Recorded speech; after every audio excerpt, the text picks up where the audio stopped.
રાજકોટના ઈશ્વરિયા ગામે કડવા પાટીદાર સમાજનું સામાજિક સંમેલન યોજાયું હતું કે જેમાં સાંસદ પરસોત્તમ રૂપાલાએ લગ્ન વ્યવસ્થા, સામાજિક સુધારા અને બિનજરૂરી પરંપરાઓ ત્યજવા અંગે માર્ગદર્શન આપ્યું હતું। તેમણે સમૂહ લગ્ન અને સામાજિક રસોડે કૂપન સિસ્ટમ પર ભાર મૂક્યો હતો। સમાજને મજબૂત બનાવવા માટે સાદગી અને કડક નિયમો અપનાવવા તેમણે આહવાન કર્યું હતું।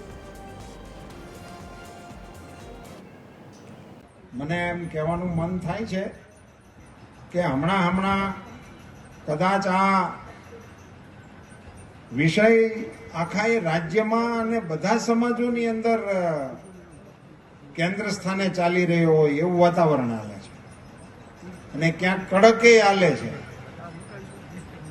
પણ ક્યાંક ને ક્યાંક આ વિષય હવે સપાટી ઉપર આવ્યો છે કે સામાજિક રીતે કંઈક ને કંઈક બંધારણ જેવું, કંઈક ને કંઈક વ્યવસ્થાઓ જેવું દેખાય, પણ બધાના મનમાં એક વાત નક્કી થઈ ગઈ છે કે કશુંક કરવાની આવશ્યકતા છે। હવે કશુંક શું એ આપણે બધાએ ભેગા મળીને નક્કી કરવું જોઈએ, એનું નામ કશુંક કહેવાય।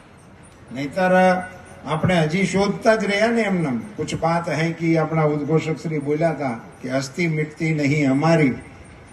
આ બધા વિશ્વના પટલ ઉપરથી કેટલીય સંસ્કૃતિઓ અદૃશ્ય થઈ ગઈ, પણ આપણે ન અદૃશ્ય થયા।